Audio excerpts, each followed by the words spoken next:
तो dear students, आज આપણે જે બાકીના જે ઉદાહરણના દાખલા છે તેને આપણે કમ્પ્લીટ કરીશું। તો ઉદાહરણ નંબર 2.2 માં એવું કીધેલું છે, બે વિદ્યુતભારો 3 × 10⁻8 કુલમ, એટલે હું એને ડેટા શીટ સ્વરૂપે લખું છું અહીંયા। તો આપણે લખી શકીએ Q1 that is equal to 3 × 10⁻8 coulomb, અને બીજો વિદ્યુતભાર આપેલો છે Q2 જેને મૂલ્ય આપેલું છે -2 × 10⁻8 કુલમ, એકબીજાથી 15 સેન્ટીમીટર અંતરે રહેલા છે। બંને વિદ્યુતભારો જે આપેલા છે તો અહીંયા આપણે લખી શકીએ બંને વિદ્યુતભારો એકબીજાથી 15 સેન્ટીમીટર અંતરે આવેલા છે એવું તમને આપી દીધેલું છે। તમને એવું કીધેલું છે રેખા પરના કયા બિંદુએ સ્થિતિમાન શૂન્ય હશે અને અનંત અંતરે સ્થિતિમાન શૂન્ય છે તેવું તમને કીધેલું છે। તો આની અંદર આપણે 3 શક્યતાઓ એકચ્યુઅલી આવે, એમાંથી 2 આપણે સોલ્વ કરીશું, એક તમે જાતે સોલ્વ કરશો। તો આપણે અહીંયા ધારી દઈએ, અહીંયા હું લખું છું શક્યતા 1, શક્યતા નંબર 1। તો કઈ શક્યતા છે તે આપણે જોઈએ। પહેલાં તો મેઇન વસ્તુ આપણી પાસે બે વિદ્યુતભારો છે। તો ધારો કે અહીંયા આ જે છે શક્યતા 1 માટે આપણે લઈએ છીએ આ રીતે, આપણે લઈએ છીએ અહીંયા બિંદુ A, જેના પર વિદ્યુતભાર મૂકીએ છીએ આપણે 3 × 10⁻8 કુલમ, અને અહીંયા લઈએ છીએ બિંદુ B, જેના પર આપણે વિદ્યુતભાર લઈએ છીએ -2 × 10⁻8 કુલમ। આ બંને વચ્ચેનું અંતર જે છે તે તમને આપી દીધેલું છે 15 સેન્ટીમીટર આપેલું છે। આ બંને વચ્ચેનું અંતર આપેલું છે સ્ટુડન્ટ્સ 15 સેન્ટીમીટર તમને આપેલું છે। ચાલો, તમને એવું કીધેલું છે કે કયા બે વિદ્યુતભારોને જોડતી રેખામાંના કયા બિંદુએ સ્થિતિમાન શૂન્ય હશે। તો આપણે ધારી દઈએ છીએ અહીંયા કે બિંદુ A થી ધારો કે અહીંયા x અંતરે, બિંદુ A થી ધારો કે x અંતરે કોઈ બિંદુ P આવેલું છે તો ત્યાં સ્થિતિમાન શૂન્ય થતું હશે। ચાલો, A થી P વચ્ચેનું અંતર x સેન્ટીમીટર હોય તો P થી B નું અંતર કેટલું થશે? આ તો કે આપણે લખી શકીએ 15 - x સેન્ટીમીટર આપણે કહી શકીએ, બરાબર। તો આપણે અહીંયા જસ્ટ ધારી દીધેલું છે કે ધારો કે P બિંદુએ સ્થિતિમાન શૂન્ય છે, જે બિંદુ A થી x સેન્ટીમીટર અંતરે આવેલ છે, જે બિંદુ P થી x સેન્ટીમીટર અંતરે આવેલ છે। સ્થિતિમાન શૂન્ય છે એટલે આનો મતલબ શું થશે કે A નું પણ સ્થિતિમાન અહીંયા હશે, B નું પણ સ્થિતિમાન હશે, એટલે કુલ સ્થિતિમાન આપણે લખવું હોય તો શું લખી શકીએ students? V that is equal to V1 plus V2। કુલ સ્થિતિમાન તો તમને શૂન્ય કીધું છે એટલે 0 is equal to V1 plus V2। તો માટે આના પરથી આપણે લખી શકીએ V1 that is equal to -V2 થાય, V1 is equal to -V2। હવે આપણે જસ્ટ કિંમતો જ મૂકવાની છે અહીંયા। તો અહીંયા આપણે કિંમત મૂકીએ V1 ની જગ્યાએ, અહીંયા આપણે કિંમત મૂકીએ છીએ V1 ની જગ્યાએ શું લખી શકાશે? KQ/K Q1 બાય અંતર કેટલું છે અહીંયા A થી P નું અંતર છે KQ/R, તો અંતર આપણે લખીએ છીએ AP is equal two minus અને V2 એટલે લખી શકાય KQ2/PB। ચાલો, થશે આ બંને વાસ્તવિક K અને K તો કેન્સલ થઈ જશે। Q1 ની જગ્યાએ આપણે લખી શકીએ છીએ વિદ્યુતભાર આપેલો છે 3 × 10⁻8 અપોન AP એટલે x that is equal to minus Q2 ની જગ્યાએ -2 × 10⁻8 છેદમાં એનું અંતર થશે 15 - x। ચલો, 10⁻8 10⁻8 ફરી પાછો કેન્સલ થઈ જશે, એટલે અહીંયા 3/x that is equal to minus plus 2/15 - x। चलो सादरूप आपी આપણે ચોકડી ગુણાકાર કરીએ તો 15 તાલી 45 -3x that is equal to 2x -3x ને આ બાજુ લઈ જઈએ એટલે 45 that is equal to 5x 45 that is equal to 5x તો x is equal to આવી ગયું 9 સેન્ટીમીટર। તો આનો મતલબ શું થયો સ્ટુડન્ટ્સ કે એ વિદ્યુત ભારથી 9 સેન્ટીમીટર અંતરે સ્થિતિમાન શૂન્ય થશે। આમ આપણે લખી શકીએ એ બિંદુથી 9 સેન્ટીમીટર અંતરે તથા બી બિંદુથી આપણે ગણવું હોય તો બી બિંદુથી કેટલું થશે? બી બિંદુ એટલે અહીંયાથી તો 15 - 9 એટલે કેટલું થશે? 6 સેન્ટીમીટર। ચાલો 6 સેન્ટીમીટર અંતરે સ્થિતિમાન શૂન્ય થશે। આ હતી શક્યતા નંબર 1। હવે આપણે જોઈએ શક્યતા નંબર 2 જોઈએ આપણે।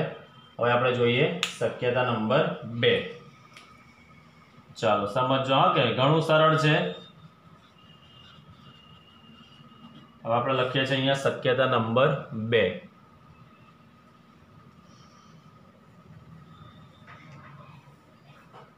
તો હવે આપણે વિચારી શકીએ શક્યતા નંબર 2 કે આપણે લઈએ છીએ અહીંયાથી ચાલો અહીંયા લઈએ છીએ બિંદુ A અહીંયા લઈએ છીએ બિંદુ B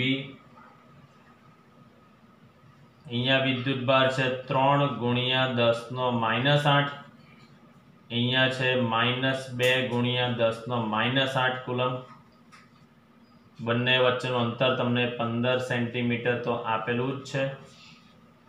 આપણે ધારી દઈએ છે A ની આ બાજુ પણ આવી શકે 1 સેન્ટીમીટર એવી રીતે B ની આ બાજુ બી આવી શકે। આપણે B ની આ બાજુ તારવીએ છે A ની પેલી બાજુ તમારે જાતે વિચારવાનું રહેશે અહીંયા। ચાલો તો અહીંયા આપણે વિચારીએ છીએ કે A થી જ x સેન્ટીમીટરે કોઈ બિંદુ P આવેલું છે એની શક્યતા આપણે આ રીતે લઈએ છે તો B થી એનું અંતર કેટલું થશે? તો આખું x એમાંથી આ 15 જાય તો શું થશે? x - 15 લખી શકાય। આ જે ડિસ્ટન્સ થશે તે કેટલું થશે? x - 15 સેન્ટીમીટર થશે। આ જે ડિસ્ટન્સ થશે તે કેટલું થશે? x - 15 centimetre. તો હવે આ શક્યતાના આધારે આપણે દાખલાનું સોલ્યુશન કરીએ। v that is equal to લખી શકાય v1 + v2 વિદ્યુત સ્થિતિમાન તો 0 જ છે એટલે 0 that is equal to v1 + v2 એટલે સેમ પરિસ્થિતિ પાછું v1 is equal to લખી શકાશે -v2। ચલો k q1 by a થી આ અંતર કેટલું થશે? x minus k q2 by અંતર કેટલું થશે? x - 15 k અને k કેન્સલ q1 ની જગ્યાએ 3 × 10⁻8 છેદમાં x that is equal to અહીંયા આ માઇનસ અને વિદ્યુત ભાર માઇનસ એટલે માઇનસ માઇનસ પ્લસ ડાયરેક્ટ લખી દઉં છું 2 × 10⁻8 છેદમાં x - 15। ચલો 10⁻8 10⁻8 કેન્સલ ચોકડી ગુણાકાર કરો તો 3x 15 તાલી 45 that is equal to આ 2x તો 3x - 2x એટલે x that is equal to 45 centimetre.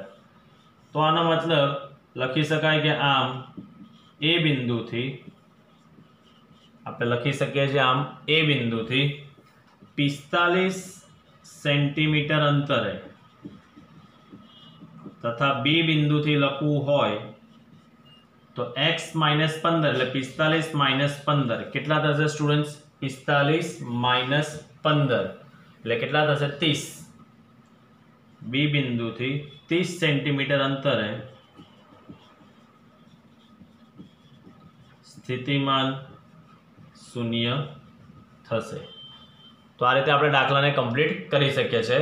ત્રીજી શક્યતા જેવી રીતે આપણે a થી આ બાજુ લીધું તમે a થી આ બાજુ બી 1 સેન્ટીમીટર લઈને તમે દાખલો કરી શકો છો। એ ત્રીજી શક્યતા સ્ટુડન્ટ્સ તમે જાતે કરી શકો છો। સેમ આ જ પેટર્ન ખાલી જે a થી આપણે જે ડાબી બાજુ લીધું સોરી a થી આપણે જે જમણી બાજુ લીધું તમારે a થી ડાબી બાજુ અહીંયા તમે 1 સેન્ટીમીટર અંતરે લઈ શકો છો। સેમ આ જ રીતે દાખલો અહીંયાથી તમે 1 સેન્ટીમીટર થશે તો બી થી કેટલું થશે x + 15 થશે, આટલો ખાલી ફરક રહેશે. તો તમે આ રીતે દાખલાનું સોલ્યુશન કરી શકો છો. 3 શક્યતાથી તમે દાખલાનું સોલ્યુશન આ રીતે કરી શકો છો. ચાલો નેક્સ્ટ આગળ જઈશું આપણે હવે. તો નેક્સ્ટ ઉદાહરણ આપણે 2.3 જોઈશું આગળ. આકૃતિ એ અને બી આપી દીધેલી છે, તો આપણે દોરીશું અહીંયા પહેલાં તો આકૃતિ એ અને બી. ચાલો સમજો, અહીંયા તમને આપ્યો છે ધન વિદ્યુતભાર. તો ધન વિદ્યુતભાર છે તેનું ક્ષેત્ર આપણે ભણી ગયા છે કે ત્રિજ્યાવર્તી બહારની ડિરેક્શનમાં હશે એનું ક્ષેત્ર. આકૃતિ દોરી દઈએ આપણે, જે આપી છે તે આપણને ક્ષેત્ર બહાર તરફ છે એટલે આ તરફ એનું ક્ષેત્ર છે. કારણ કે તમને જે વિદ્યુતભાર આપેલો છે સ્ટુડન્ટ્સ ધન વિદ્યુતભાર છે, આકૃતિ એ છે. આ જે છે તે આકૃતિ એ છે. હવે હું દોરું છું આકૃતિ બી જે ઋણ વિદ્યુતભારની છે. તો અહીંયા દોરું છું આ ઋણ વિદ્યુતભાર. તો ઋણ વિદ્યુતભાર હોય તો ક્ષેત્ર અંદર તરફ હશે, ત્રિજ્યાવર્તી અંદર તરફ.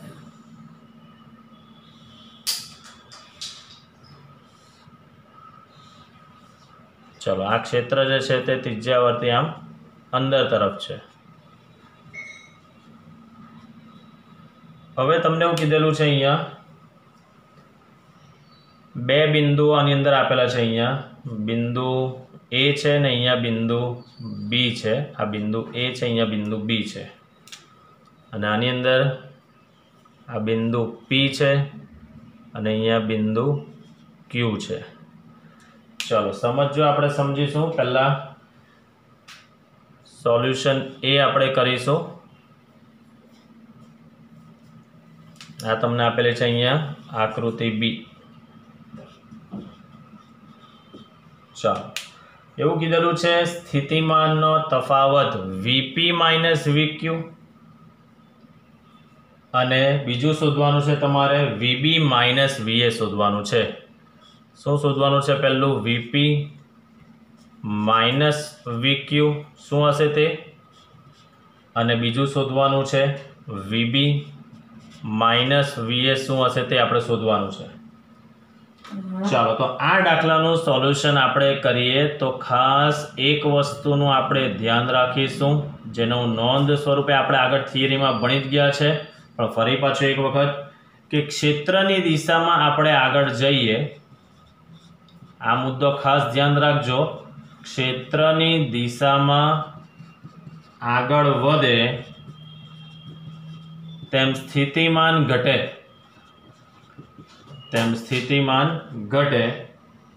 અને ક્ષેત્રની વિરુદ્ધ દિશામાં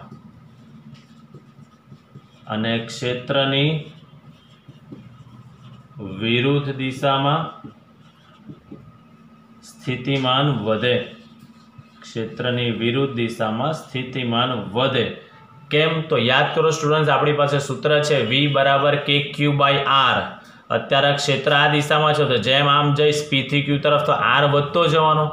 જેમ R વધતો જશે તેમ સ્વાભાવિક વસ્તુ છે કે સ્થિતિમાન ઘટતું જશે. એટલે અહીંયા લખી શકાય કે ક્ષેત્રની દિશામાં સ્થિતિમાન તમારું ઘટે અને ક્ષેત્રની વિરુદ્ધ દિશામાં સ્થિતિમાન વધશે. સેમ આની અંદર ક્ષેત્ર આ દિશામાં છે, તો ક્ષેત્રની દિશામાં જેમ જેમ આગળ જઈશું તેમ તેમ R ઘટશે B થી A તરફ, એટલે બેઝિકલી સ્થિતિમાન ઘટે. ક્ષેત્રની વિરુદ્ધ દિશામાં આમ આવશું તો સ્થિતિમાન એનું વધશે. તો હવે તમે ડાયરેક્ટ મને જવાબ આપી જ શકો છો, જાતે તમે જોઈને જ મને કહી શકો છો કે શું હોઈ શકે આની અંદર. ચાલો તમે જ મને કહો. તો આની અંદર શું હોઈ શકશે? અહીં એવું લખી શકીએ આપણે P થી Q તરફ જઈએ આપણે, તો જે ધન વિદ્યુતભાર છે આ ધન વિદ્યુતભારથી બિંદુ P નું અંતર અને ધન વિદ્યુતભારથી બિંદુ Q નું અંતર, કોનું અંતર વધારે છે? Q નું અંતર વધારે છે. તો આપણે લખી શકીએ આની અંદર જેનું અંતર વધારે, અથવા તો તમે જુઓ ક્ષેત્રની દિશામાં સ્થિતિમાન ઘટે તો P થી Q તરફ જઈએ ક્ષેત્રની દિશા, તો સ્થિતિમાન આપણું ઘટશે. તો શું લખી શકાશે અહીંયા કે VP > શું હશે? VQ. બરાબર, સ્થિતિમાન આપણું VP > શું હશે? VQ. જુઓ ફરી પાછું આપણે જઈએ છીએ પી થી ક્યુ ક્ષેત્રની દિશામાં આગળ વધે તેમ સ્થિતિમાન ઘટે એટલે પી પાસેથી ક્યુ પાસે જઈએ તો પી પાસે સ્થિતિમાન વધારે, ક્યુ પાસે સ્થિતિમાન ઓછું. ચાલો તો આની અંદર શું જવાબ આવશે?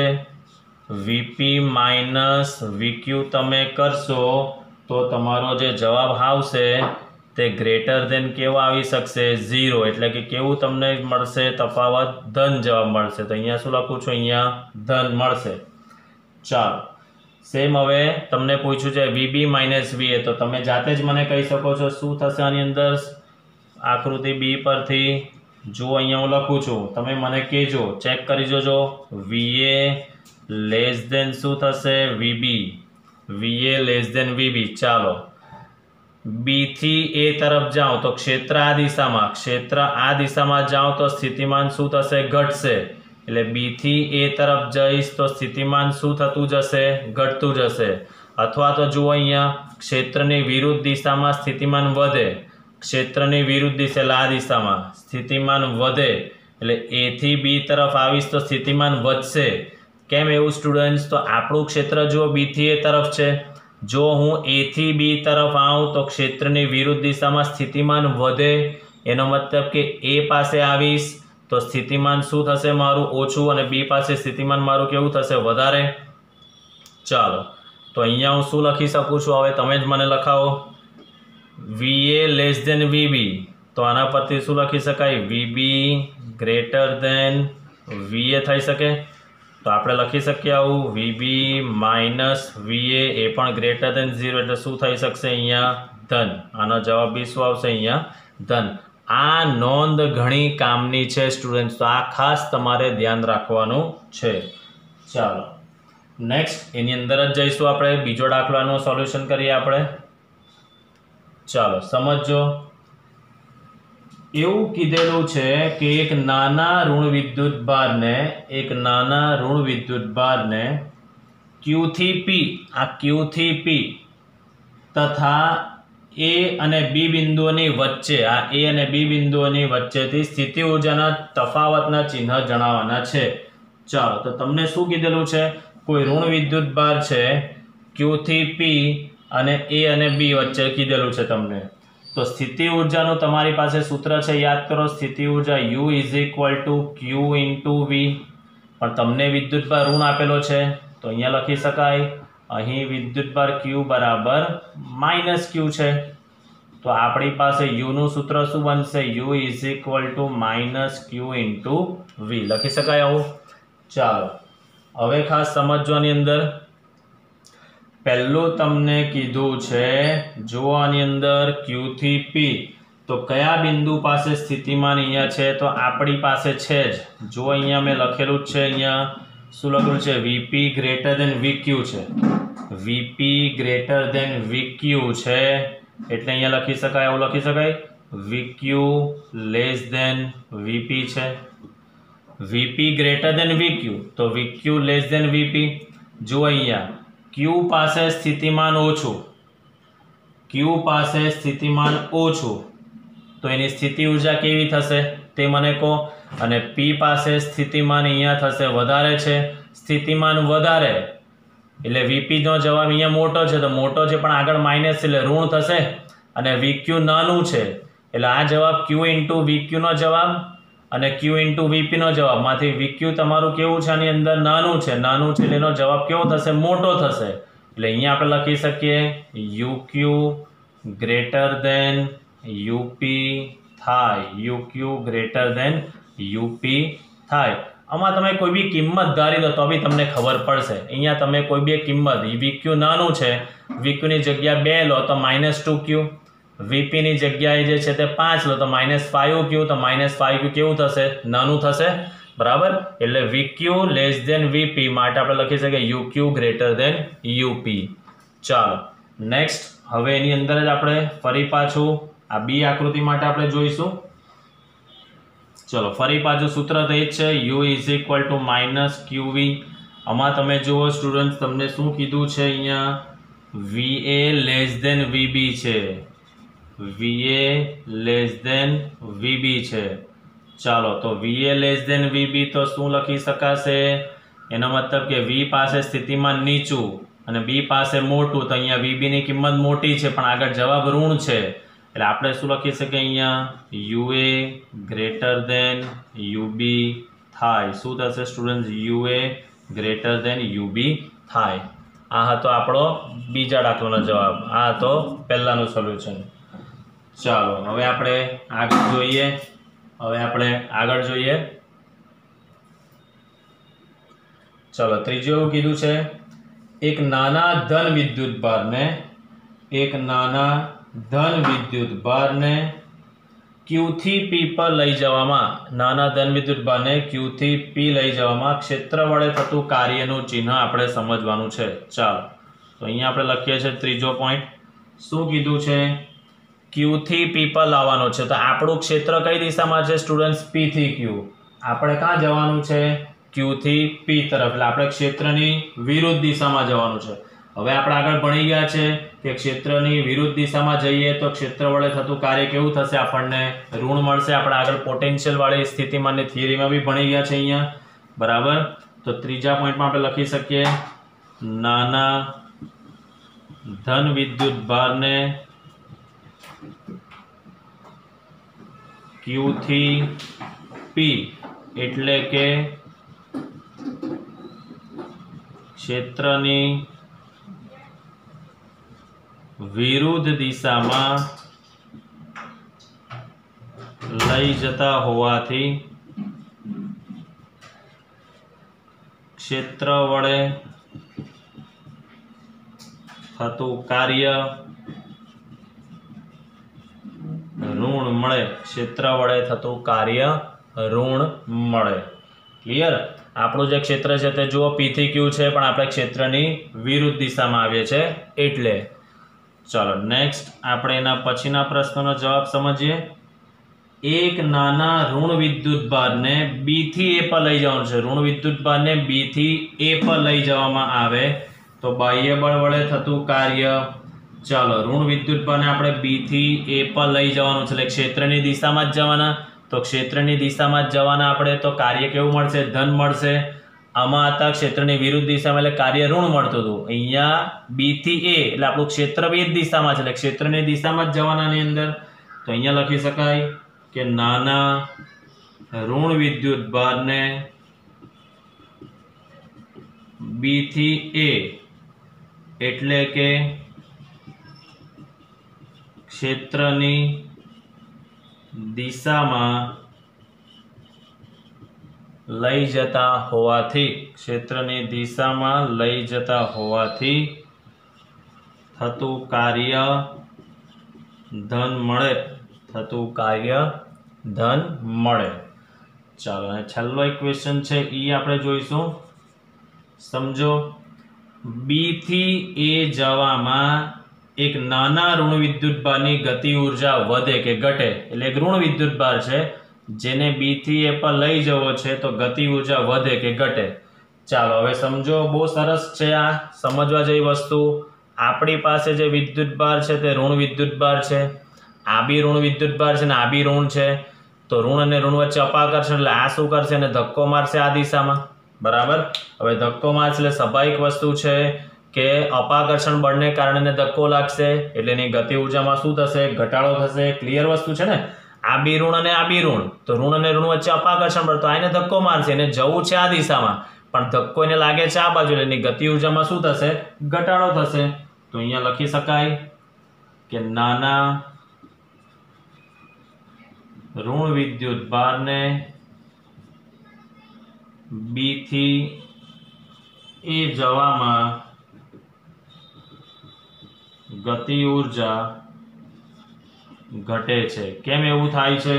તો લખી શકાય કયું બળ લાગે છે અહીંયા? અપાકર્ષણ બળ લાગતું હોવાથી. જો ધન વિદ્યુત ભાર હતે તો આકર્ષણ લાગતે તો વધારે સ્પીડમાં જતે, તો એની ગતિ ઉર્જા વધી શકે છે, બરાબર. તો આ હતો આપણો થિયોરેટિકલ દાખલો, ઉદાહરણ નંબર 2.3. ચાલો નેક્સ્ટ હવે આપણે આગળ જોઈશું ઉદાહરણ નંબર 2.4. ઘણો કામનો દાખલો છે, આપણે જોઈશું હવે ને. चलो उदाहरण नंबर 2.4 एक्जामलक्षी दाखलो है स्टूडेंट्स। आकृति आपी दीधेली है तो આપણે આકૃતિ અહીંયા દોરીએ। તમને કીધેલું છે ચોરસ ABCD છે તો અહીંયા દોરું છું આ ચોરસ ABCD નામ આપી દઈએ આપણે। અહીંયા છે A, અહીંયા છે B, C, અહીંયા છે D। આ શિરોબિંદુ પર 4 વિદ્યુત ભારો ગોઠવીને આપેલા છે। જો આકૃતિની અંદર તમને કીધેલું છે અહીંયા A પર +Q વિદ્યુત ભાર છે, B પર -Q વિદ્યુત ભાર, C પર +Q વિદ્યુત ભાર અને D પર -Q વિદ્યુત ભાર તમને કીધેલો છે। આવી ગોઠવણ પ્રાપ્ત કરવા માટે જરૂરી કાર્ય શોધવાનું છે। હવે અહીંયા તમને જો રકમમાં કશે પણ કે ક્યારે પણ એવું બોલ્યો કે બાહ્ય વિદ્યુત ક્ષેત્ર આપેલું છે, તમને કોઈ બાહ્ય વિદ્યુત ક્ષેત્ર આની અંદર આપેલું નથી તો આપણે સ્થિતિ ઊર્જા કાર્ય કરીશું એટલે શું થશે, ઊર્જા ઉત્પન્ન થશે। તો આપણે યાદ કરો તંત્રની બાહ્ય વિદ્યુત ક્ષેત્રની ગેરહાજરીમાં સ્થિતિ ઊર્જાનું સૂત્ર આપણે તારવી ગયા છે। તો સ્થિતિ ઊર્જાના સૂત્રમાં આપણે શું કરતા હતા, કાર્ય જ કરતા હતા, બરાબર। તો આપણે આની અંદર પહેલી વસ્તુ તો કે કાર્ય આપણે શોધવું હોય તો કુલ કાર્ય W = જે સ્થિતિ ઊર્જામાં તંત્રમાં આપણે યાદ કરો તમને એવું કીધેલું હતું કે 4 વિદ્યુત ભારો હોય તો પહેલા બીજાની સ્થિતિ ઊર્જા, પહેલા ત્રીજાની, પહેલા ચોથાની, પછી બીજા ત્રીજાની, બીજા ચોથાની ને ત્રીજા ચોથાની। તો આની અંદર બી કાર્ય જે છે તે ઊર્જા સ્વરૂપે જ જનરેટ થશે। તો આપણે લખી શકીએ અહીંયા કાર્ય કોનું થઈ શકે, W AB નું કાર્ય થઈ શકે એટલે A થી B વચ્ચે, પછી A થી C વચ્ચે, પછી A થી D વચ્ચે। ચાલો એટલે A નું આ બધા સાથે આવી ગયું। હવે આપણે B નું લઈ શકીએ અહીંયા તો B થી C માટે, પછી આપણે લખી શકીએ છીએ B થી D માટે, પછી આપણે લખી શકીએ જો A થી B આવી ગયું, A થી C આવી ગયું, A થી D આવી ગયું એટલે A નું આવી ગયું, B થી C નું આવી ગયું, B થી D આવી ગયું। હવે કયું બાકી રહ્યું, W C થી D। હવે જોજો પાછું D થી નહીં લખાય કારણ કે A થી D તો ઓલરેડી એક વખત આવી જ ગયું છે, બરાબર, સમજી ગયા પપ્પુઓ?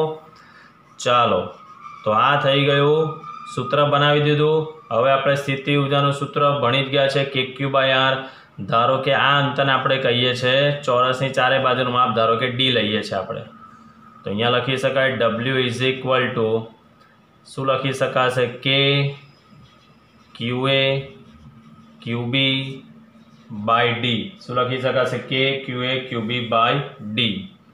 ચાલો પ્લસ K આ AB નું કામ થઈ ગયું। હવે A થી C તો A થી C ચાલો બોલો આ A થી C નું અંતર કેટલું થશે, આ બી D છે, ચોરસ છે તો અહીંયા B પાસે બનશે આ કાટખૂણો તો પાયથાગોરસનો પ્રમેય D² + D², 2D², એનું વર્ગમૂળ તમે લેશો એટલે √2D। તો લખી શકાશે K QA QC/√2D લખી શકાશે આવું। ચાલો પ્લસ AD એટલે આ તો આ A થી D વચ્ચેનું બી અંતર કેટલું છે, અહીંયા D છે તો લખી શકાય K QA QD/D। ચાલો પ્લસ હવે B થી C માટેનું, B થી C અંતર કેટલું છે, D જેટલું જ છે ને તો K અહીંયા લખી શકાશે QB QC/D પ્લસ BD એટલે અહીંયાથી આ અંતર તો આ બી D², આ બી D² તો 2D² નું વર્ગમૂળ એટલે √2D। તો અહીંયા લખાશે K QB QD/√2D plus CD એટલે આ બે વચ્ચેનું અંતર આપણે અહીંયા K QC QD/D। ચાલો થઈ ગયું। હવે આપણે ખાલી કિંમતો મૂકવાની છે આની અંદર।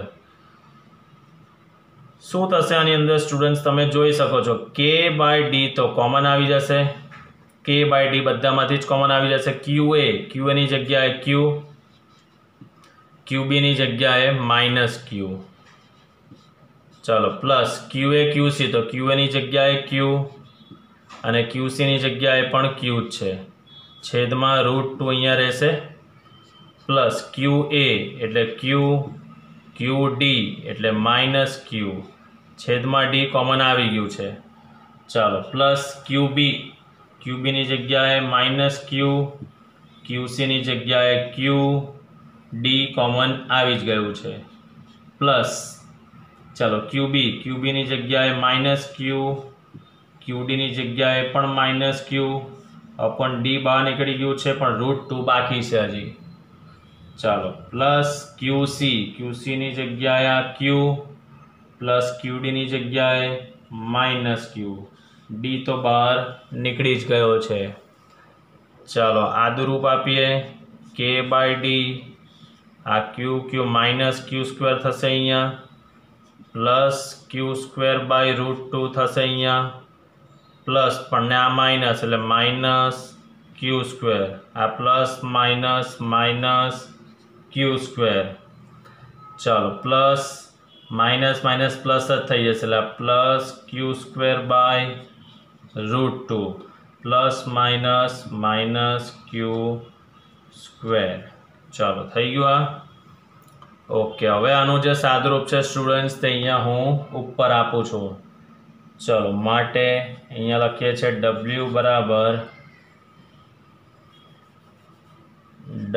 બરાબર K/D તો છે જ.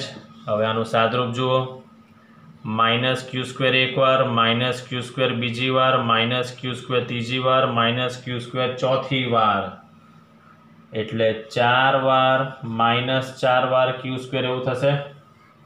ચાલો ત્યારબાદ અહીંયા Q²/√2 એક વાર, Q²/√2 બીજી વાર, એટલે 2 વાર Q²/√2.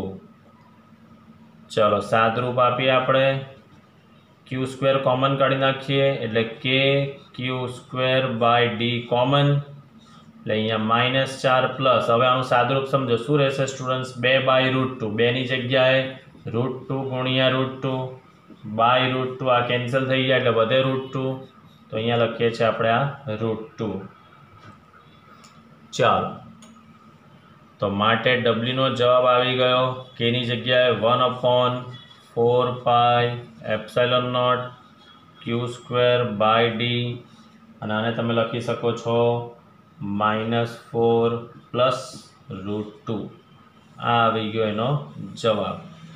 ખાસ ધ્યાન રાખજો, આ દાખલો અહીંયાથી જાય છે ઉપર જાય છે, બરાબર. અહીંયા કમ્પ્લીટ થયો છે આટલો પોર્શન, ત્યારબાદ એ જ દાખલાનો પાર્ટ અહીંયા ઉપર ગણેલો છે.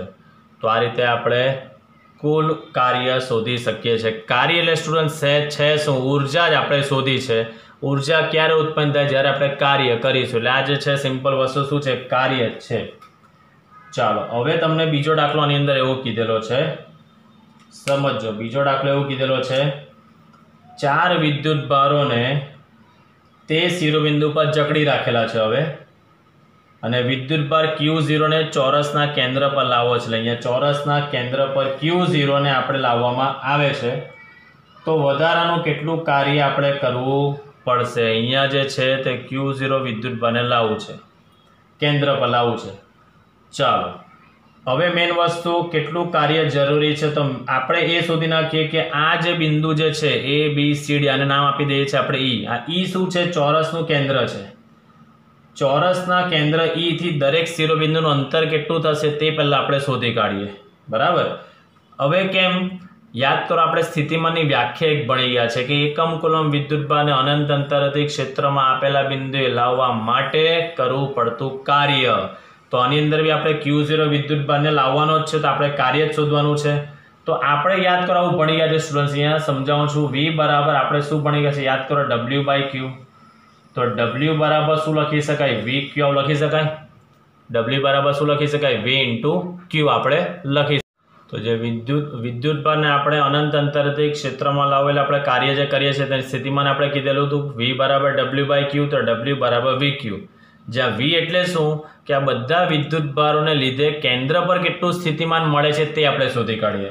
આ બધા વિદ્યુતભારને લીધે આ કેન્દ્ર પર કેટલું સ્થિતિમાન મળે છે તે પહેલાં આપણે શોધી નાખીએ. ચાલો, તો સ્થિતિમાનનું સૂત્ર તો તમારા લોહીમાં છે, V બરાબર KQ/R. તો આપણે બીજો દાખલો કરીએ અહીંયા. ચાલો, આપણે પહેલાં શોધીએ કેન્દ્ર પર સ્થિતિમાન કેટલું હશે તે આપણે શોધીએ. કેન્દ્ર પર સ્થિતિમાન કેટલું છે તે આપણે શોધીએ. ચાલો, તો કેન્દ્ર પર સ્થિતિમાન આપણે શોધવું હોય તો VA plus VB plus VC plus VD. ચાલો, QA બાય આ EA, EB, EC અને ED એ દરેકના અંતર થશે અહીંયા. હવે તમે જોઈ શકો છો આખું અંતર તો જો આપણે અહીંયા શોધેલું છે A થી C નું √2. આ E જે છે ત્યાં AC નું શું થશે? મધ્ય બિંદુ થશે. મધ્ય બિંદુ થશે એટલે આ √2/√2D નું અંતર આ અડધું થશે અને આ અડધું થશે. ચાલો, તો √2D નું અડધું કેટલું થશે? અહીંયા /2 કરું છું સમજવા માટે. તો આ √2D અને વર્ગમૂળ 2 એટલે 2 લખી શકાય. કેન્સલ કેટલું અંતર થશે? D/√2. તો એનો મતલબ કે આ કેન્દ્રથી A નું અંતર D/√2, B નું અંતર D/√2, આ અંતર D/√2, આ બી અંતર થશે D/√2. ચાલો, તો અહીંયા આપણે લખું છું, શું લખાશે અહીંયા? D/√2. QA ની જગ્યાએ ધન વિદ્યુતભાર જ છે તો અહીંયા ડાયરેક્ટ ખાલી Q જ લખી દઉં છું. બરાબર છે. ચાલો, હવે પ્લસ VB એટલે આનું કામ છે તો K - Q/D/√2. ચાલો, પ્લસ VC એટલે પ્લસ Q વિદ્યુતભાર છે તો KQ/D/√2 પ્લસ K D પાસે છે માઇનસ વિદ્યુતભાર એટલે -KQ બાય લખી શકાશે D/√2. ચાલો, હવે અહીંયા જ સાદરૂપ આપી દઉં છું. આ ધન છે, આ માઇનસ છે એટલે પ્લસ માઇનસ અહીંયા વચ્ચે શું કરી દઉં છું? આ માઇનસ, આ કાઢી નાખું છું. હવે સેમ અહીંયા આ પ્લસ આ માઇનસ, તો પ્લસ માઇનસ અહીંયા વચ્ચે લખી દઉં છું આ માઇનસ. ચાલો, હવે તમે જોઈ શકો છો શું થશે? આ ધન ઋણ સાથે કેન્સલ, આ ધન આ ઋણ સાથે કેન્સલ, એટલે કેન્દ્ર પર સ્થિતિમાન કેટલું જોવા મળ્યું તમને? 0. તો V કેન્દ્ર લખી શકાય છે 0. હવે સ્થિતિમાન 0 છે તો એના પરથી આપણે કાર્ય શોધીએ. માટે Q0 ને E બિંદુએ લાવવા કરવું પડતું કાર્ય W બરાબર Q0 × V કેન્દ્ર. તો V કેન્દ્ર તો 0 છે એટલે માટે કરવું પડતું કાર્ય W બરાબર કેટલું થશે? 0. W બરાબર કેટલું થઈ જશે? 0. તો આમ વિદ્યુતભારને ચોરસના કેન્દ્ર પર લાવવા માટે કોઈ કાર્ય જરૂર પડતી નથી. તો આ રીતે આપણે કેન્દ્ર પર લાવવું છે એટલે કેન્દ્ર પર કેટલું સ્થિતિમાન છે તે આપણે શોધી કાઢીએ તો દાખલાનો જવાબ એકદમ ઇઝીલી આપણને મળી શકે છે. ફરી પાછું વખત કહી દઉં છું, આ A દાખલો અહીંયા છે અને ત્યાંથી બાકીનો અધૂરો દાખલો અહીંયા ઉપર કરેલો છે. B પાર્ટ આખો અહીંયા અલગ આ રીતે ગણેલો છે. ચલો, નેક્સ્ટ ઉદાહરણ નંબર 2.6 જોઈશું. એક દ્રવ્યના અણુને 10⁻29 કુલમ ઇન્ટુ મીટર જેટલી ડાયપોલ ચાર્જ માત્રા છે. એક અણુને કીધેલું છે. એક અણુ જે છે, એક અણુની ડાયપોલ મુમેન્ટ તમને આપેલી છે. ચાલો, એક અણુની ડાયપોલ મુમેન્ટ આપી દીધેલી છે 10⁻29 કુલમ ઇન્ટુ મીટર આપી દીધેલી છે. આ દ્રવ્યનો 1 મોલ જથ્થો છે તો 1 મોલમાં કેટલા અણુ હોય એ તમને ખબર છે. 1 મોલની અંદર પેલા એવોગેડ્રો જેટલા અણુ હોય એવું તમે ભણી ગયા છો. તો એક અણુની ડાયપોલ માત્રા આટલી છે. હવે આપણે અહીંયા તમને આપેલું છે કે 1 મોલ જથ્થો જે છે એવું તમને આપેલું છે. તો આપણને ખબર છે 1 મોલ એટલે કેટલા અણુઓ હોય? એવોગેડ્રો જેટલા અણુઓ હોય.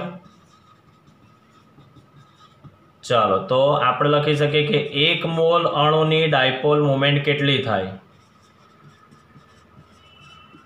1 મોલ અણુની આપણે ડાયપોલ મોમેન્ટ શોધવી હોય તો એક અણુની આટલી છે 10⁻29 એના ગુણ્યા મારે શું કરવું પડે? એવોગેડ્રો નંબરનો ગુણાકાર કરવો પડે. ચલો એવોગેડ્રો નંબરનો ગુણાકાર તમે કરો તો 10⁻29 ગુણ્યા એવોગેડ્રો નંબર એટલે 6.023 ઇન્ટુ 10⁻23 એપ્રોક્સ આને હું 6.0 ગણી કાઢું તો આ કેટલું લખી શકાય? 6.0 ગુણ્યા 10⁻⁻6 કુલમ ઇન્ટુ મીટર. તમે 6.023 લઈને બી આગળ દાખલો કરી શકો છો. ચાલો તો દરેક અણુની ડાયપોલ મુવમેન્ટ આપણી પાસે આવી ગઈ છે. એને આ 1 મોલ જથ્થાને 10⁶ વોલ્ટ પર મીટરનું ક્ષેત્ર લાગુ પાડવાનું છે. તો વિદ્યુત ક્ષેત્ર અહીં આપેલું છે 10⁶ વોલ્ટ પર મીટરનું વિદ્યુત ક્ષેત્રને લાગુ પાડીને ધ્રુવીભૂત કરેલા છે. શબ્દ સમજવાનો છે સ્ટુડન્ટ્સ. આની અંદર ધ્રુવીભૂત કરેલા એટલે શું કે અંદર જે ડાયપોલ ગમે તેમ હશે તે બધી કેવી આવી ગઈ હશે? હવે ક્ષેત્રની દિશામાં આવી ગઈ હશે. બરાબર. તો આની અંદર જે બી ડાયપોલ મુવમેન્ટ જે છે એ ધ્રુવીભૂત થયેલું છે અહીંયા, એનો મતલબ કે ક્ષેત્રની દિશામાં આવી ગયું છે. હવે ક્ષેત્રની દિશા એકાએક 60° ખૂણે બદલવાની છે. તો આની અંદર ખાસ સમજવા જેવી વસ્તુ છે સ્ટુડન્ટ્સ. ફરી પાછો કહું છું કે ડાયપોલ જે છે બધી અસ્તવ્યસ્ત હોય પણ બાહ્ય પ્રબળ વિદ્યુત ક્ષેત્રને કારણે ધ્રુવીભૂત થયેલ છે. તો અહીંયા લખું છું, અહીં પ્રબળ વિદ્યુત ક્ષેત્રને લીધે જે બી અંદર ડાયપોલ છે એ ડાયપોલ ધ્રુવીભૂત થયેલ છે. ધ્રુવીભૂત થયેલ છે એટલે શું કહેવાય છે કે ડાયપોલ જે છે એ બધા હવે ક્યાં હશે? ક્ષેત્રની દિશામાં ગોઠવાયેલ છે. ક્ષેત્રની દિશામાં ગોઠવાયેલ છે તો ખૂણો કેટલો બનશે? ક્ષેત્રની દિશામાં એટલે શું કહી શકાય? થીટા બરાબર લખી શકાય આપણે 0 લખી શકાય. ચાલો તો આની અંદર આપણે પહેલા આગળ દાખલો વાંચીએ. પહેલા ક્ષેત્રની દિશાને 60° ખૂણો કરવામાં આવે છે તો આની અંદર ઉષ્માનો જે મુક્ત થતી ઉષ્મા કેટલી છે તેની તમારે ગણતરી કરવાની છે. મુક્ત થતી ઉષ્મા એટલે સ્થિતિ ઉર્જા. એટલે આપણે અહીંયા પ્રારંભમાં જ્યારે ક્ષેત્રની દિશામાં છે ત્યારે ઉર્જા અને 60°ના ખૂણે જ્યારે હશે ત્યારની ઉર્જા જે છે તેની આપણે તફાવત કરી દઈશું. તો એ જે છે તે તમને શું મળશે? મુક્ત થતી ઉષ્મા મળી શકશે. તો અહીંયા આપણે શોધી કાઢીએ પ્રારંભિક સ્થિતિ ઉર્જા. ડાયરેક્ટ બી શોધી શકાય પણ આપણે સૂત્ર સ્વરૂપે જઈશું. પ્રારંભિક સ્થિતિ ઉર્જા UI. ચલો સ્થિતિ ઉર્જાનું સૂત્ર આપણે ભણી ગયા છે, યાદ કરો. PE cos θ. આ સૂત્ર આપણે ભણી ગયા છે. ચલો તો માઇનસ P ની જગ્યાએ લખી શકાય ડાયપોલ મુવમેન્ટ કેટલી આવેલી છે? 1 મોલમાં 6 ગુણ્યા 10⁻6. ક્ષેત્ર કેટલું લાગુ પાડેલું છે? +6. અને cos θ કેટલો લખાશે? 0°, કારણ કે બધા ક્ષેત્રની દિશામાં છે. તો આનો જવાબ આવશે કેટલો? cos 0 ની કિંમત 1. એટલે પ્રારંભિક સ્થિતિ ઉર્જા મળશે તમને -6 જૂલ. આ તમને મળી શકે છે. ચાલો હવે તમને શું કીધું છે સ્ટુડન્ટ્સ કે ક્ષેત્રની દિશા એકા કેટલા અંશની કીધેલી છે? 60°ની. તો અહીંયા લખીએ આપણે ક્ષેત્રની દિશા 60°ના કોણે, ક્ષેત્રની દિશા 60°ના કોણે બદલવામાં આવે છે. તો હવે એની આપણે અંતિમ સ્થિતિ ઉર્જા શોધી કાઢીએ.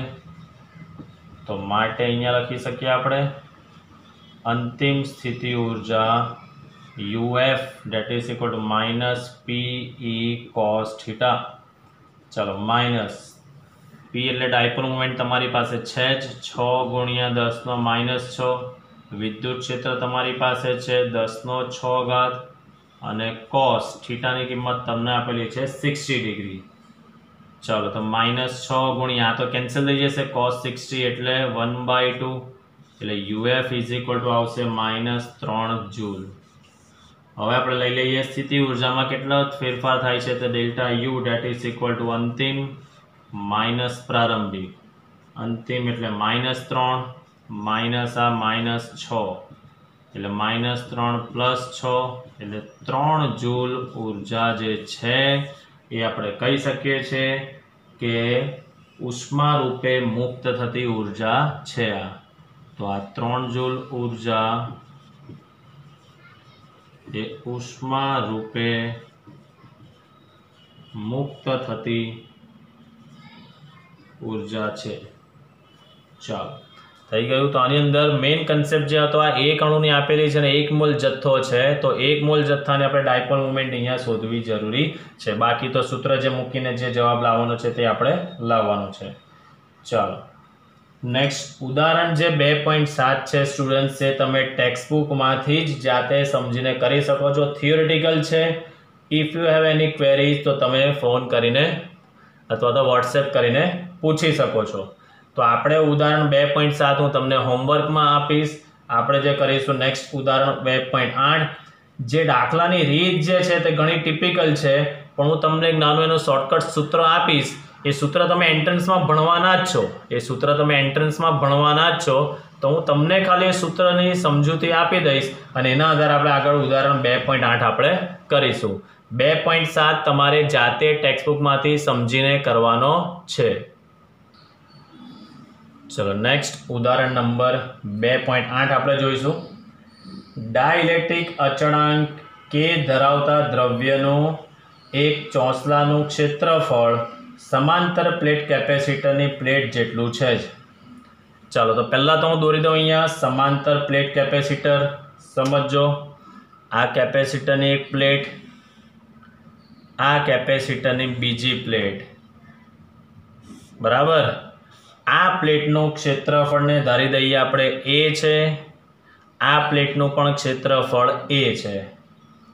હવે એના જેટલું જ ક્ષેત્રફળ ધરાવતું એક ડાઇલેક્ટ્રિક ચોસલું જે છે તે તમારે આ બે પ્લેટની વચ્ચે મૂકવાનું છે. આ બે પ્લેટ વચ્ચેનું અંતર તમને કીધેલું છે ડી છે. આ બે પ્લેટની વચ્ચે તમારે ડાઇલેક્ટ્રિક ચોસલું મૂકવાનું છે. સસલું નથી કહેતો કે ચોસલું મૂકવાનું છે, જ્યાં બ્લુ માર્કરથી દોરેલું છે. ચાલો એની જાડાઈ તમને કીધેલી છે 3/4 ડી છે. આ જે જાડાઈ તમને કીધેલી છે આ તે 3/4 ડી જેટલી જાડાઈ તમને કીધેલી છે. એ જાડાઈને એટલે થિકનેસ આપણે કહીએ, જેને હું ટી થી સંકેત આપું છું. તેને સંકેત શું આપું છું? ટી થી સંકેત એને આપું છું. તો તમને એવું કીધેલું છે જ્યારે આ ચોસલાને બે પ્લેટ વચ્ચે આપણે દાખલ કરીએ છીએ તો કેપેસિટન્સમાં શું ફેરફાર થશે?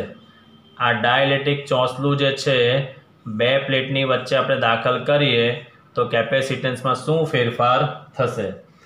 ચાલો હવે મેઇન વસ્તુ જે ખાસ સમજવાનું છે તે સમજવાની અંદર કે જ્યારે બી ડાઇલેક્ટ્રિક ચોસલાને હું તમને એક શોર્ટકટ સૂત્ર આપી દઉં છું. ડાઇલેક્ટ્રિક અચળાંક કે ધરાવતા ચોસલાને કેપેસિટરની બે પ્લેટ વચ્ચે દાખલ કરતા નવું કેપેસિટન્સ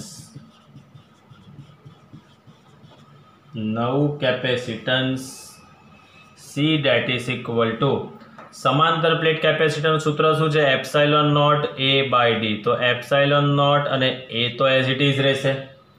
ડી જે છે ડી એ કેવી રીતે લખવાનો છે તે હું તમને હમણાં સમજાવી દઉં. આ જે સૂત્ર છે તે તમે તમારા એન્ટ્રન્સમાં ભણશો જ, પણ આ સૂત્રને કેવી રીતે આપણે અહીંયા યુઝ કરીએ છીએ, કેવી રીતે લખીએ છીએ તે આપણે સમજીએ. ચલો માનો કે ડાઇલેક્ટ્રિક નથી તો બે વચ્ચેનું અંતર કેટલું છે? ડી જેટલું અંતર છે. તો હું પહેલાં લખીશ ડી. એની વચ્ચે હું ડાઇલેક્ટ્રિક સ્લેબ દાખલ કરી દીધો છે તો ટી જેટલી જાડાઈ એની ઓછી થઈ જશે.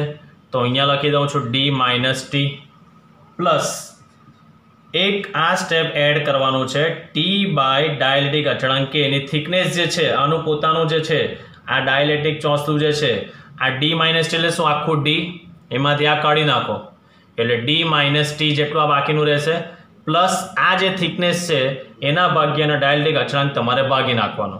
તે સૂત્ર epsilon naught A by D છે, પણ ડીની જગ્યાએ આ આખું ડીમાંથી તમે ચોસલું મૂકો છો એટલે આટલી થિકનેસ ઓછી થઈ એટલે મેં લખ્યું અહીંયા ડી માઇનસ ટી પ્લસ આ જે ચોસલું છે તેને લીધે શું કેપેસિટન્સ આવે છે તો +t/k એક પદ એની અંદર ઉમેરી દેવાનું છે.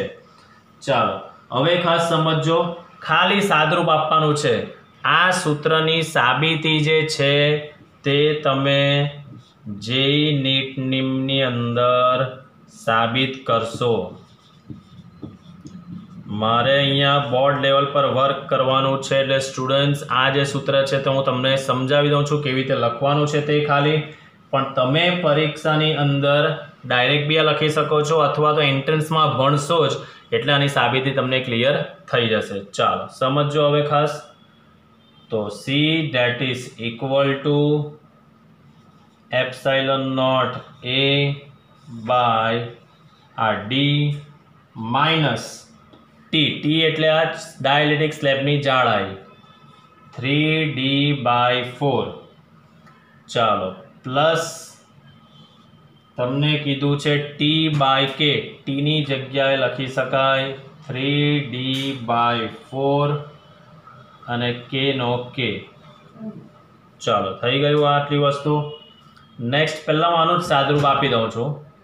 તો C is equal to ε0 A, અહીંયા લસા લેશો તો 4 લસા તો 4D minus 3D એટલે D/4 plus 3D/4K. ચાલો માટે C that is equal to ε0 A, અહીંયા શું કોમન આવશે? ચાલો D કોમન કાઢી લઉં છું તો રહેશે શું આની અંદર 1/4 plus 3/4K. આ નીકળશે અહીંયા સાદરૂપમાં. તો C is equal to ε0 A by D. ચાલો અહીંયા 4K લસા આવશે એટલે અહીંયા શું થશે ઉપર K plus 3. શું થશે અહીંયા K plus 3. ચાલો આ 4K તમારું ઉપર જશે એટલે C is equal to 4K by K plus 3 into ε0 A by D. હવે યાદ કરો ε0 A by D એટલે કેપેસિટરની બે પ્લેટ વચ્ચે શૂન્યાવકાશ કે હવાનું માધ્યમ હોય તે કેપેસિટન્સ કહી શકાય. તો હું આને કહી દઉં છું C is equal to 4K by K plus 3 into C0, જ્યાં C0 is equal to ε0 A by D, જ્યાં C0 is equal to ε0 A by D. તો આ સૂત્ર જે છે તે તમે એન્ટ્રન્સ લેવલના સૂત્રનો ઉપયોગ કરીને ડાયરેક્ટ પણ સાબિત કરી શકો છો. તો દાખલો ઘણો સરળ થઈ જશે. બરાબર. સૂત્રની સાબિતી બેટા તમે એન્ટ્રન્સ લેવલ પર જે સર છે તે તમને ડેફિનેટલી આની સાબિતી તમને કરાવી દેશે. અત્યારે તમારે આ સૂત્ર જસ્ટ યાદ રાખવાનું છે. આખું D એમાંથી T બાદ કરો અને T/K અંદર ઉમેરી દો. આખું D એમાંથી આ જાડાઈ બાદ કરો અને T/K અંદર ઉમેરી દો. ચાલો સો નેક્સ્ટ હવે આપણે જોઈશું વધારાના સ્વાધ્યાયના જે દાખલા છે તે ફરી પાછું કહી દઉં છું સ્ટુડન્ટ્સ, બોર્ડ લેવલ પર પૂછાતા નથી. વધારાના સ્વાધ્યાયના દાખલા બોર્ડ લેવલ પર પૂછાતા નથી, પણ જે એક્ઝામ લક્ષી મને લાગે છે કે કદાચ બોર્ડમાં પૂછી નાખે તો તમને આવડવા જોઈએ. એટલે જે જરૂરી દાખલા છે તે હું તમને હમણાં ક્લિયર કરાવી દઈશ. બાકીના દાખલા તમારું એન્ટ્રન્સ કમ્પ્લીટ થાય પછી તમારે કરાવવા હોય તો તમે કરી શકો છો અથવા તો તમે એન્ટ્રન્સના સર પાસેથી શીખી શકો છો. અત્યારે આપણે જે જરૂરી દાખલા છે વધારાના સ્વાધ્યાયના તે હું તમને થોડા અહીંયા કરાવી દઉં છું એક્સ્ટ્રા માટે. બરાબર. નેક્સ્ટ વધારાના સ્વાધ્યાયનો દાખલા નંબર 2.20 આપણે જોઈશું. આની અંદર જે સૂત્ર જે સાબિત કરવાનું છે તે ખાસ કામનું છે એટલે આપણે દાખલાને કમ્પ્લીટ કરીશું.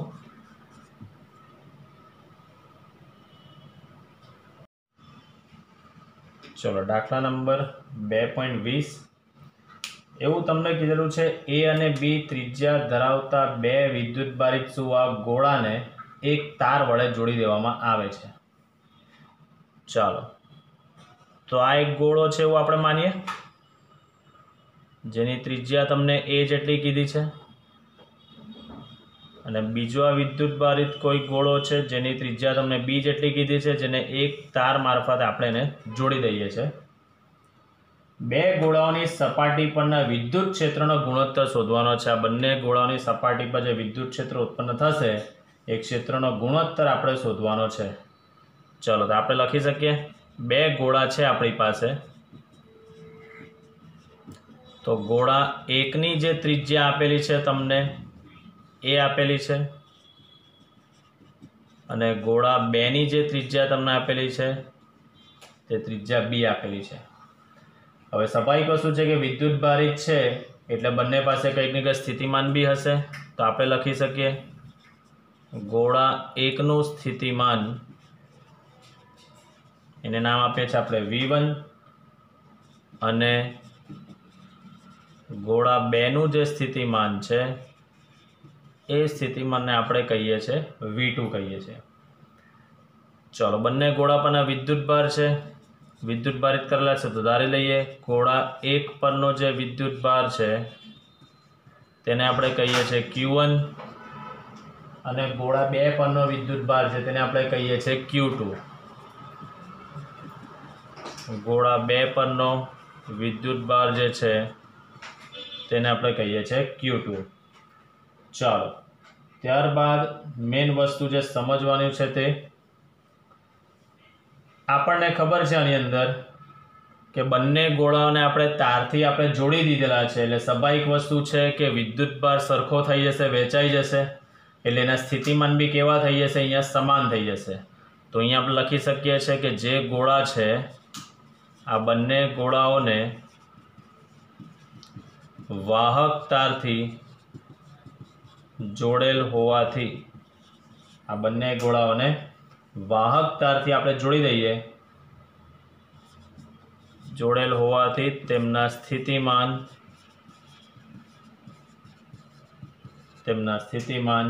સમાન થશે.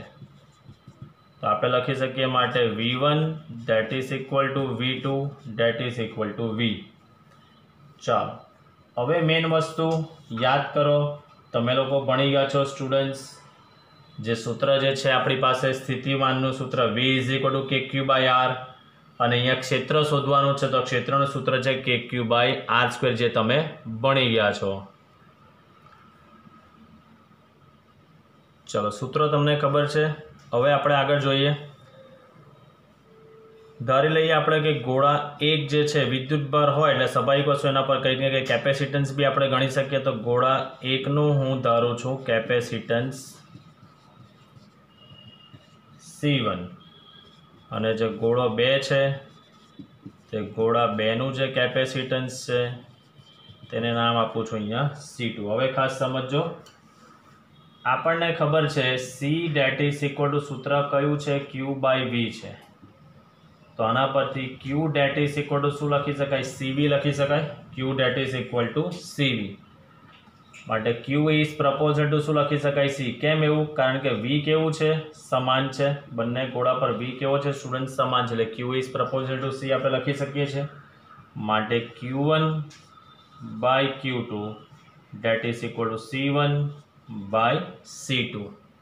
ચાલો, હવે યાદ કરો આપણે કેપેસિટરનું જે હતું તે પૃથ્વીના કેપેસિટરનું, આ કેપેસિટરનું એક સૂત્ર તારવેલું હતું 4πε0r C is equal to 4πε0r. આ સૂત્ર આપણે તારવેલું હતું. ચાલો, એ સૂત્ર કેવી રીતે આવે છે તે આપણે સમજીએ. C is equal to, યાદ કરો તમારી પાસે સૂત્ર છે Q/V. હું અહીંયા રફમાં સમજાવું છું, પછી હું ભૂસી નાખીશ, એટલે લખવું હોય તો તમે લખી નાખજો. V is equal to લખી શકાય KQ/R, તો R ઉપર જશે, Q અને Q કેન્સલ, એટલે C is equal to R/K. K ની જગ્યા લખી શકાશે K ની જગ્યા લખી શકાશે 1/4πε0, એ ઉપર જશે, એટલે C is equal to 4πε0r, એટલે લખી શકાય C is proportional to R. એટલે કેપેસિટન્સ જે છે તે પણ એ ત્રિજ્યાના ગોળાના ત્રિજ્યાના સમપ્રમાણમાં હોય છે. ચાલો, તો હવે આ જે છે C that is proportional to R જે છે તેનો આપણે અહીંયા ઉપયોગ હવે કરીશું. ચાલો, તો હવે આપણે એનો ઉપયોગ કરીએ. तो अहींया लखीए छे परंतु C is proportional to R छे। C is proportional to R छे। R एटले शुं छे? गोळानी त्रिज्या जे आपणी पासे छे ज। तो हूँ माटे अहींया लखी सकूं छूं Q1 by Q2 that is equal to शुं लखी शकाशे अहींया R1 बाय R2 माटे Q1 by Q2 that is equal to लखी शकाशे A बाय B।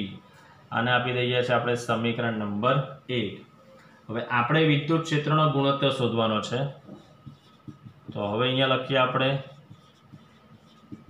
विद्युत क्षेत्रनो गुणोत्तर E1 भाग्या E2 that is equal to ईनु सूत्र शुं छे तमारी पासे KQ बाय R स्क्वेर। तो K Q1 by A square अने K Q2 by B square.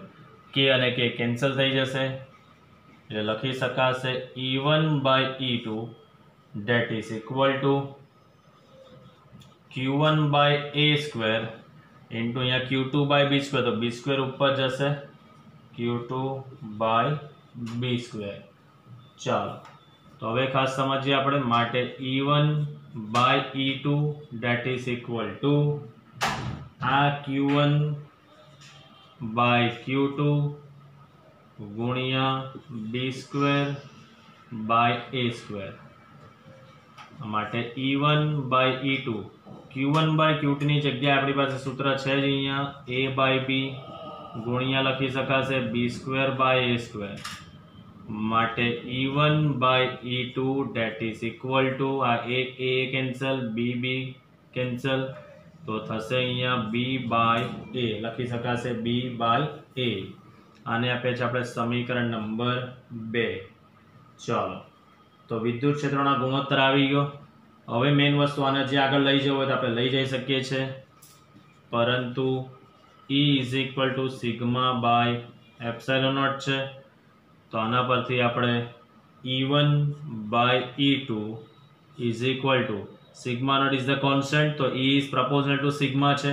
तो E1 बाय E2 ની જગ્યાએ તમે લખી શકો છો સિગ્મા 1 બાય સિગ્મા 2। તો આને ને આને આપણે સરખાવીએ સમીકરણ 2 અને 3 તો પૃષ્ઠ ઘનતાનો બી જવાબ તમે મેળવી શકો છો sigma 1 by sigma 2 that is equal to B by A।